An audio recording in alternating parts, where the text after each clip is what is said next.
Today in this session, we are going to study about figure of speech. And we should know about what is figure of speech. अलंकार आखिर होता क्या है? नाम से स्पष्ट है, अलंकार आपने देखा बहुत सारे ज्वेलरी शॉप का नाम होता है अलंकार ज्वेल्स, सो मेनी नेम्स होते हैं, सजना संवरना, ठीक है।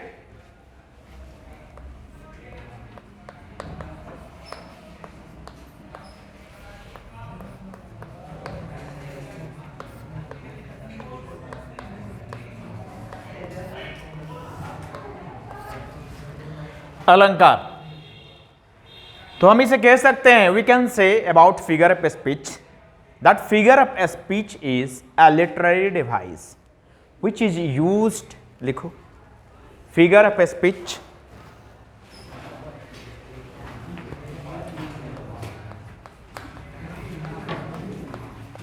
Figure of speech is a literary device which is used to make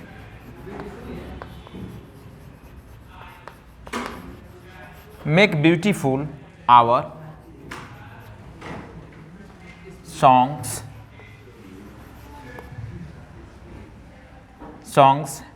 poems, drama etc.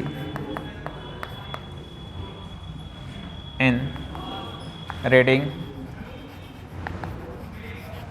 listening,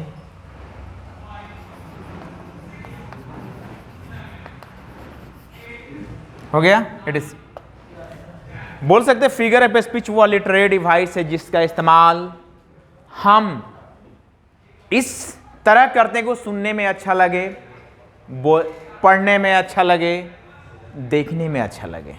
ये क्लियर हुआ? लिखेंगे इसको, लिखो,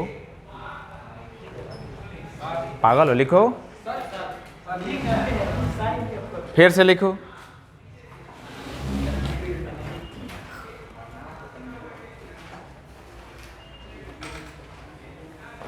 लिखो फिर से।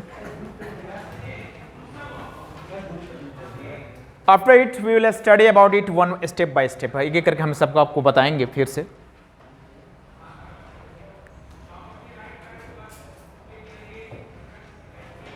And figure of speech is an important part of English literature, English साहित्य का ये फिगर ऑफ स्पीच जो होता है एक महत्वपूर्ण पार्ट होता है। It is important part of English literature.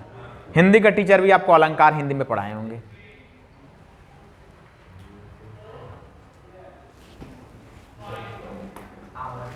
The first of all in figure of speech we have to study about simile.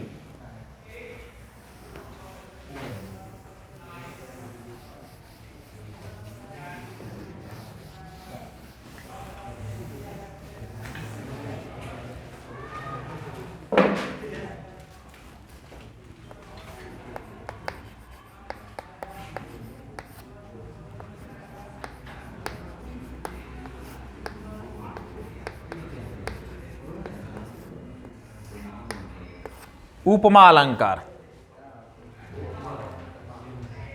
Simli. ये उपमा अलंकार होता क्या, ध्यान देंगे। इन this figure of speech N implicit, IMPLICIT, in this figure of speech N implicit comparison is made between two dissimilar things. यहां दो असमान, देखिए यहां कंपैरिजन होती है, यहां दो असमान वस्तुओं के बीच समान गुणों की तुलना होती है। क्या होती है जी? दो वस्तु, दो होगा, लेकिन एक बहुत बड़ा होगा, एक हो सकता है एक बड़ा सेलिब्रिटी हो, एक दूसरे एक आम आदमी। दो असमान वस्तुओं के बीच समान गुणों की तुलना होती है। फॉर एग्जाम्पल कहा जाता है कि वह कोहली की तरह बैटिंग करता है। तो देखेंगे दो असमान वस्तु है, एक आप जो कंपैरिजन करो that is a big celebrity Virat Kohli. Second है आप किसी एक आम लड़के के बारे में बात करें, वो कोहली की तरह बैटिंग करता है। जो कंपैरिजन वो इंप्लिसिट है, IMPLICIT, इम्प्लिसिट में क्या होता है, संदेह युक्त, शंका है, यानी वो सिर्फ बैटिंग कोहली की तरह करता है, फील्डिंग कोहली की तरह है कि नहीं, इसकी कोई गारंटी नहीं है। क्रिकेट की नॉलेज कोहली के जैसा उसके पास है या नहीं है, इसमें संदेह है, क्या जी, शंका है। तो चलिए लिखते हैं इसको। In this figure of speech and an implicit comparison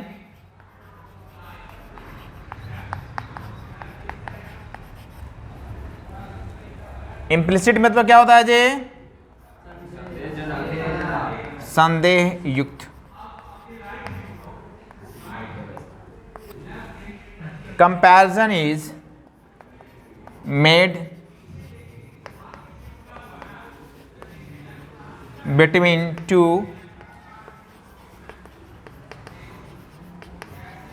dissimilar things। ठीक है, इतना लिखेंगे पहले।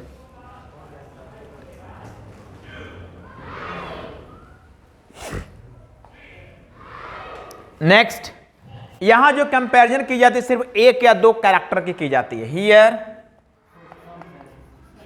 द कंपैरिजन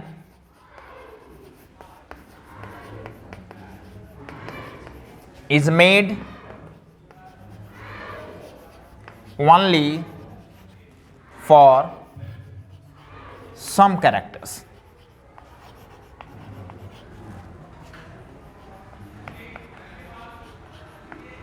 ठीक है, as or like are used to show the comparison।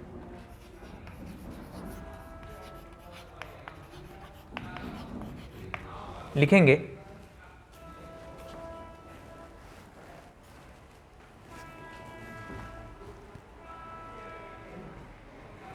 उसको थोड़ा उधर भी घुमा दो। अरे वो सनी स्टैंड हैंड से, हाँ।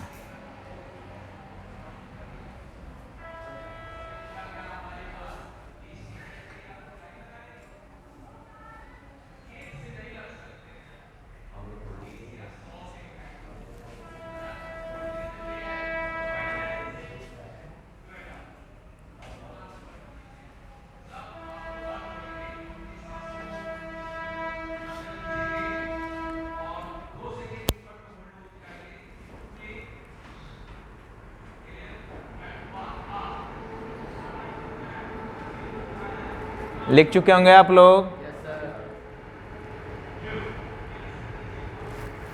चलिए एग्जाम्पल लिखेंगे।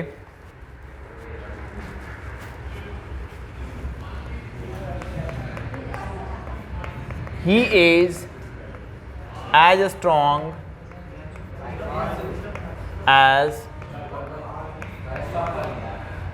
Hulk। He is as strong as Hulk। Okay, देखेंगे यहां एज और लाइक का इस्तेमाल हम करते हैं कंपैरिजन को दिखाने के लिए। He is as strong as Hulk। Next, she sings like लता, वह लता की तरह गाती है। लिख लिए? लिख लिया?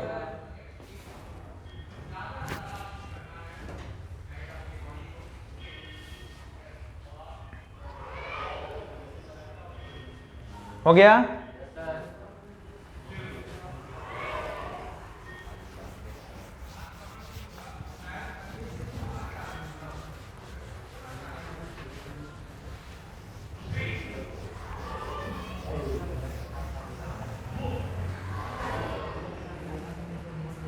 Next topic we have to study, that is metaphor।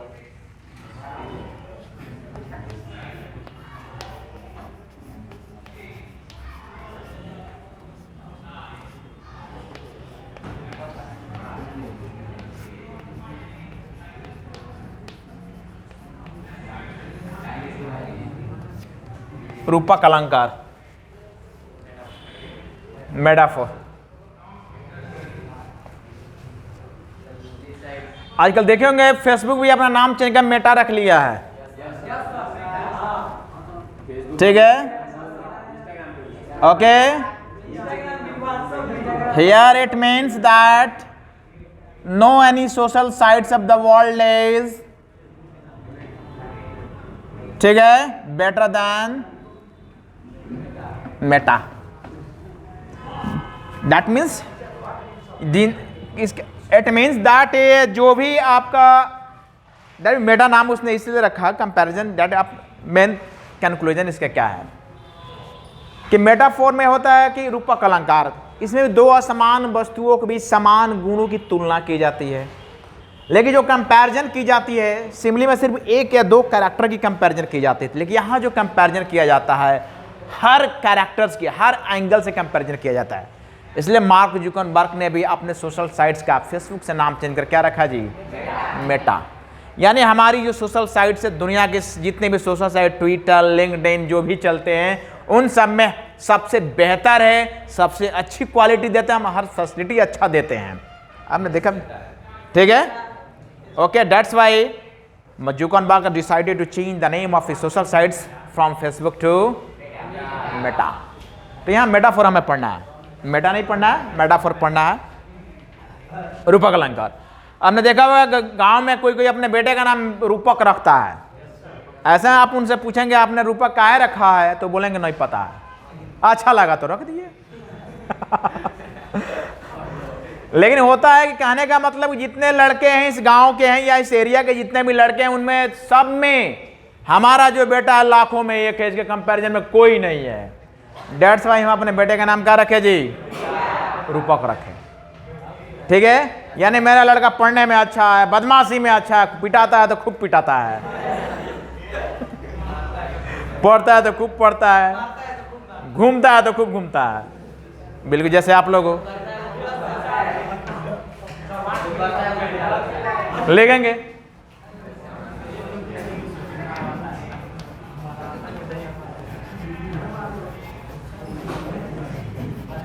and this figure of a speech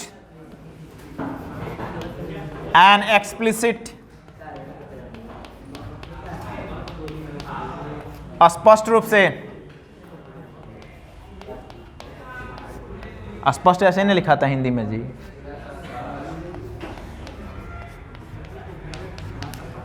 an explicit comparison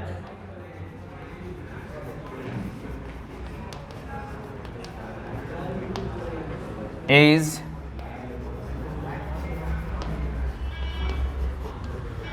between two dissimilar things, not here the comparison is made for all characters.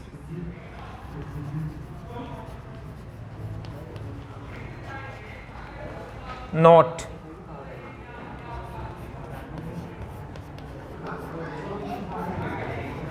here the literal meaning क्या हो रहा है? Here the literal meaning is different from its real meaning.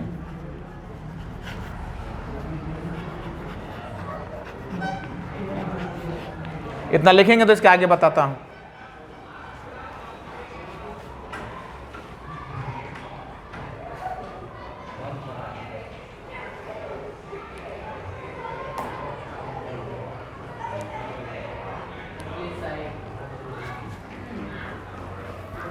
चलो लिखो,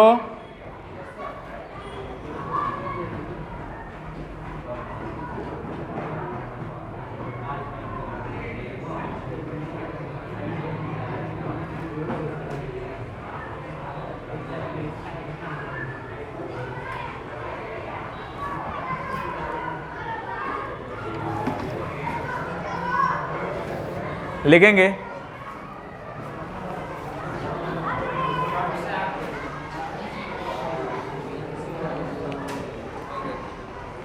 लिख लिया जी उधर, लिखा देंगे। नोट में लिखा गया here the literal meaning is different from its real meaning. यहां जो बातें किसी के बारे में कुछ कही जाती हैं या जाएंगे, उसका जो लिटरल मीनिंग निकलेगा उसका वास्तविक मीनिंग से क्या होगा जी, अलग होगा। जैसे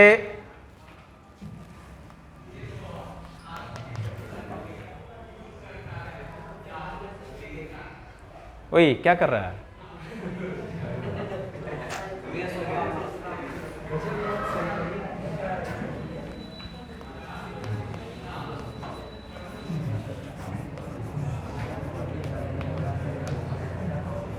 My father is the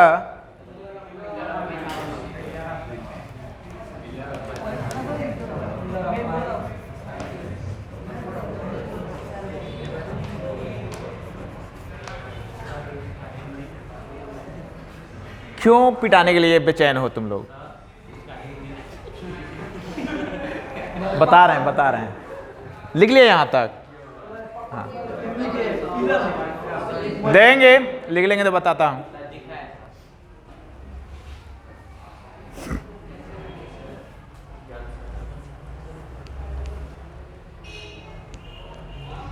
क्यों नहीं लिख रहा है जी तू?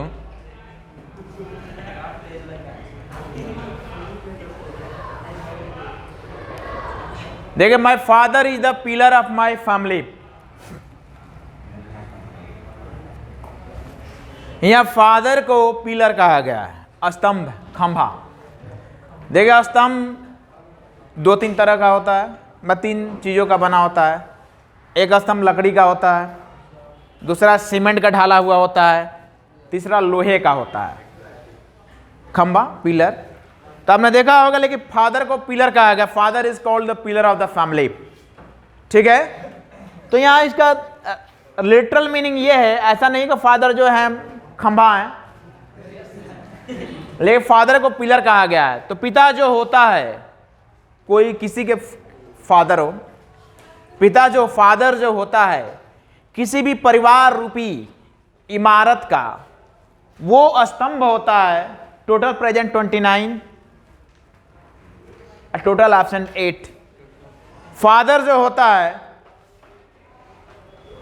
परिवार रूपी इमारत का, वो स्तंभ होता है जिस पे परिवार रूपी इमारत के जितने भी सदस्य हैं उस पर आश्रित होते हैं। तो परिवार रूपी इमारत से अगर फादर रूपी अगर पिलर को अगर हटा दिया जाता है, अगर हट जाता है, खुदा ना खास्ते ऐसा किसी के साथ ना हो, वो फादर रूपी इमारत किसी पिलर जो है किसी इमारत से हट जाता है, परिवार रूपी इमारत से या मकान से हट जाता है, तो परिवार रूपी जो इमारत है वो धाराशायी हो जाता है, गिर जाता है। यानी परिवार में जितने भी लोग हैं, फैमिली मेंबर्स हैं, उन सब का सपोर्टर बेस क्या है जी, वो फादर है। That's why here father is called the pillar of the family. समझ, ये क्लियर हुआ? अब एक और एग्जांपल देखें। He is the lion of my village. वह मेरे गांव का शेर है। शेर का अगर रियल मीनिंग देखा जाए तो शेर, लाइन का क्या होता है, शेर होता है। तो शेर क्या होता है, आदमखोर होता है, मांस भक्षी होता है। इस वजह से आप तो उसको शेर लाइन नहीं ना बोल रहे कि वो जो मिलता है उसको चीर फाड़ के खा जाता है। लेकिन कहने का कंपैरिजन, ये तात्पर्य से मीनिंग ये है कि गांव में जितने भी लोग हैं उन लोगों में ये बंदा जो है सबसे ज़्यादा पढ़ा लिखा है, सबसे ज़्यादा काबिल है, सबसे ज़्यादा समझदार है, सबसे ज़्यादा ताकतवर है, हेल्दी है। That's why he is called the lion of the village. इसका लिटरल मीनिंग ये होगा, दैट मीन्स वो गांव के जितने भी लोग हैं सबसे ज़्यादा समझदार हैं। ठीक है, इसलिए उसे क्या गांव का शेर कहा जाता है। अब जाकर बोलो कि आप शेर हो, देखिए वो खुश हो जाएगा, शेर जैसे हो। अब उसी को जाकर बोलो कि आप तो आदमखोर हो,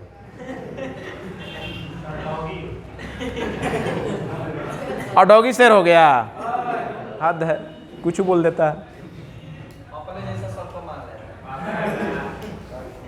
लिखेंगे।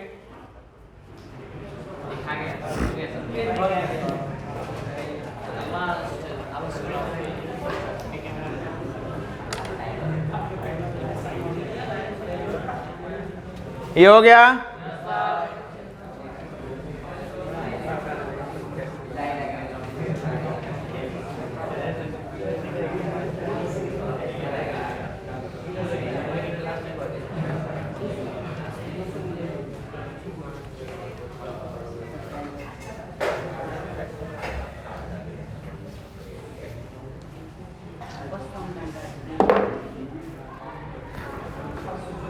नेक्स्ट,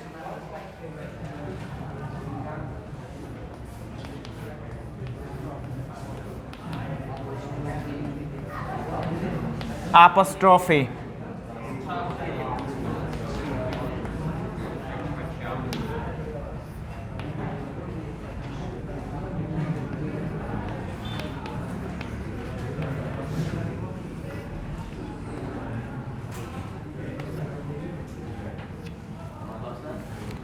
देखिए एपोस्ट्रॉफी संबोधन अलंकार लिखेंगे, उसके बाद बताता हूं। लिखो, फिर से लिखो। याद कितना बार हुआ है? 2 बार लिखे हो तो, 1 बार भी नहीं हुआ है। लिखो। तू नहीं मानेगा।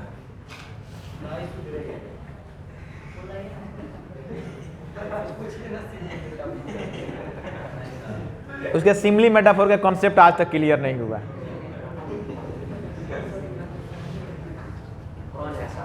बाबा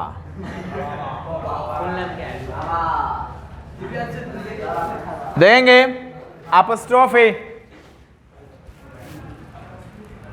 in this figure of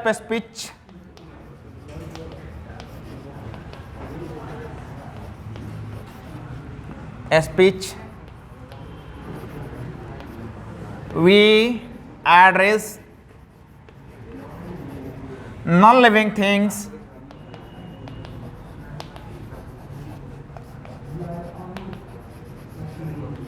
like human beings।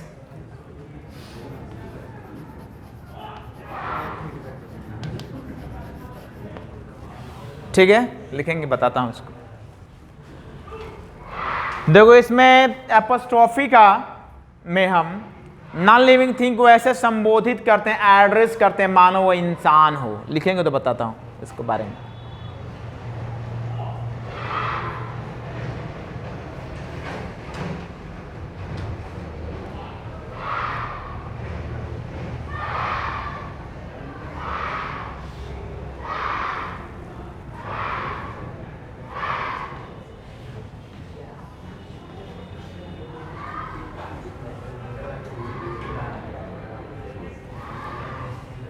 लिख लिए?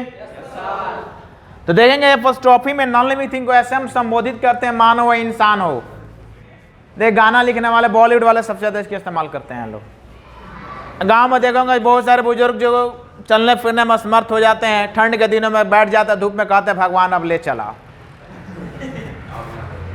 कभी तेजस्वी भी बोलता है, जब इसका पानी लोग लूट के पी जाता है तो बोलता है गॉड अब ले चलो।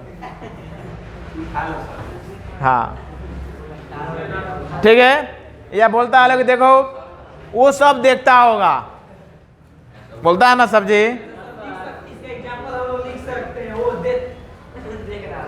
देंगे तो इसमें हम नॉन लिविंग थिंग को ऐसे ट्रीट है, उसके बारे में एड्रेस करते हैं मानो वो इंसान हो। कहते हैं कि भगवान अब ले चलो। भगवान क्या कोई किलर है या शूटर है जो पिस्टल लेकर हाथों में घूमता रहता है, जिसको मारता है उलाट देता है, लेकर चला जाता है। बॉलीवुड वाले भी लिखते हैं। बहुत पहले शाहरुख खान की मूवी आई थी ना DDL जी, उसमें गाना था ना कि न जाने मेरे दिल को क्या हो गया।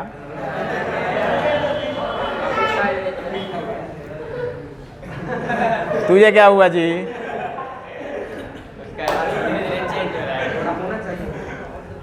देखो सबका अंदर कैरेक्टर घुस रहा है। ठीक है, तो जज में उसमें जिस बारे में वो बातें किया जा रहा है, ऐसा कोई इंसान हो थोड़े है। जैसे आप पूछते हो, देखो दिव्यांशु को देखा, अरे अभी तो यहीं था, पता ना कहाँ चला गया, तो वहां भी इसके बारे में ऐसे कहा, पता अभी तो यहीं था, न जाने कहाँ खो गया। ठीक है, तो in this figure of speech we add as non living things like human beings. Example लिखेंगे, ओदेत,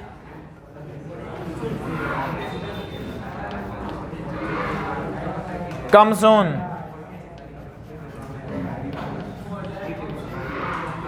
देखिए ये बड़े प्यार से लोग कहता है गांव में बैठ गए, भगवान अब ले चला। हाँ बोलता है ना जी, हाँ हाँ उठा लो, अब जिंदगी से का सफर मेरा अब खत करते करते थक गया हूं। मेहनत करते करते थक गया।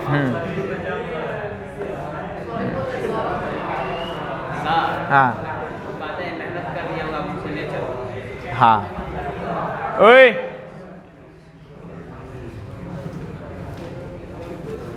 एपोस्ट्रोफी क्लियर, चौधरी का क्लियर हो गया होगा। हाँ हाँ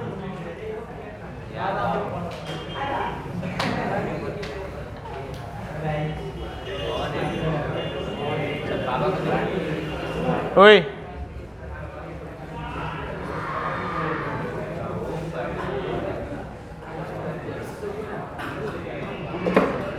साइलेंस। नेक्स्ट,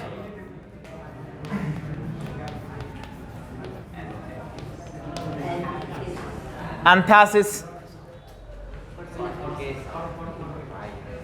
ठीक है, इसे हिंदी में बोलते हैं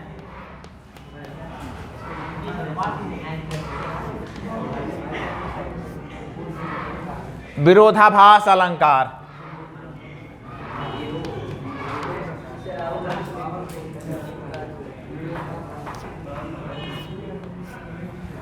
देखिए इसमें होता क्या है, विरोधाभास एंथेसिस में होता क्या, लिख लेंगे पहले। चलिए तो इसको अगले क्लास में इसको बता दे रहे इसके बारे में। इसमें एक वर्ड जो होता है, एक के विपरीत इस्तेमाल किया गया रहता है। One word is used against another. जैसे बोला जाएगा तेरी मौत मेरी जिंदगी है, तेरी बर्बादी मेरी तरक्की है। ठीक है, इस तरह का इस्तेमाल किया जाता है। आपको